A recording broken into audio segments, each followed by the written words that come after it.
भारत की नदियों को दो भागों में बांटते हैं, हिमालय की नदियाँ और प्रायद्वीपीय भारत की नदियाँ। देखिए, हिमालय की नदियाँ सिंधु नदी तंत्र आता है, गंगा नदी तंत्र और ब्रह्मपुत्र नदी तंत्र। देखिए, सिंधु, सतलज और ब्रह्मपुत्र ये पूर्ववर्ती नदियाँ हैं। ये अंतर्राष्ट्रीय नदियाँ होती हैं। और इसकी जो बात करें, सिंधु नदी चीन, भारत और पाकिस्तान से होते हुए जाती है। सतलज नदी चीन, भारत और पाकिस्तान। इसके बाद बात करते हैं ब्रह्मपुत्र नदी, चीन, भारत और बांग्लादेश से होते हुए जाती है। हिमालय के उत्थान की से पहले की नदियां हैं ये। हिमालय की 3 नदियां हैं। बृहद हिमालय में गहरी और सकरी घाटियों का ये निर्माण करती हैं।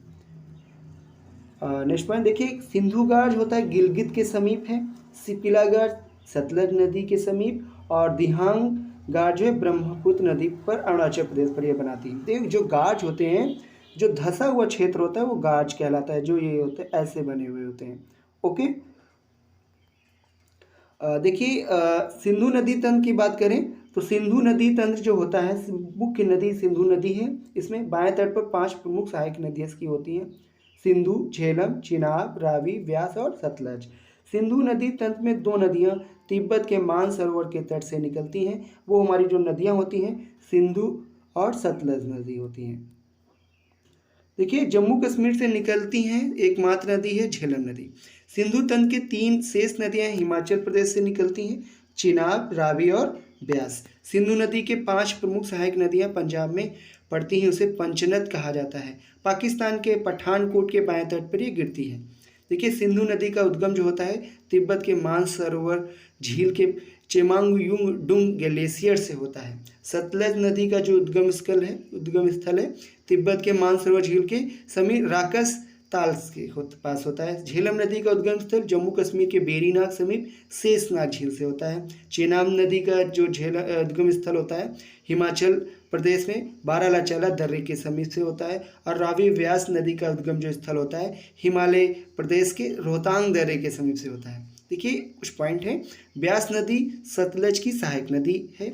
ब्यास नदी सिंधु नदी की एकमात्र नदी पाकिस्तान में नहीं जाती है। ब्यास नदी रोहतांग दर्रे से निकलते हुए पंजाब में कपूरथला के निकट हरकेन नाम स्थान पर सतलज नदी पर मिल जाती है। अब बात करें सिंधु नदी की। सिंधु नदी भारत में ब्रह्मपुत्र नदी के बाद भारत में बहने वाली दूसरी सबसे बड़ी नदी है। भारत में बहने वाली 6 नदियाँ क्रमशः जो सबसे लंबाइयों की दृष्टि से, देखिए, भारत में बहने वाली ब्रह्मपुत्र सबसे, इसकी जो लंबाई है 2900 किलोमीटर है। सिंधु नदी 2880 किलोमीटर के आसपास है। गंगा नदी 25 किलोमीटर, सतलज नदी 1500 किलोमीटर, गोदावरी नदी 1465 किलोमीटर। दक्षिण भारत की सबसे लंबी नदी है गोदावरी। एक पॉइंट ये भी है कि दक्षिण भारत की सबसे लंबी नदी कौन सी है, तो गोदावरी नदी। यमुना नदी 1385 किलोमीटर के आसपास है। देखिए, पॉइंट की बात करें नेक्स्ट, देखिए, सिंधु नदी लद्दाख और जास्कर ट्रांस हिमालय जम्मू कश्मीर से उत्तर पश्चिम की ओर बहती हैं। लेह शहर जो होता है लद्दाख और जास्कर पहाड़ी के मध्य, लेह शहर जो हमारा है लद्दाख और जास्कर पहाड़ी के मध्य में पड़ता है। झेलम नदी की बात की जाए तो झेलम नदी जम्मू कश्मीर के वेरीनाग के समीप शेषनाग से निकलती है और श्रीनगर से बुलर झील में मिल जाती है। श्रीनगर झेलम नदी के तट पर बसा हुआ है। भारत और पाकिस्तान की सीमा पर है। विसर्पण करती हैं, झेलम नदी जो है विसर्पण करती है। झेलम नदी अनंतनाग से बारामूला तक नौकागम्य है। चेनाब नदी, देखिए, हिमालय प्रदेश के बारालाचाला दर्रे के समीप से निकलती है।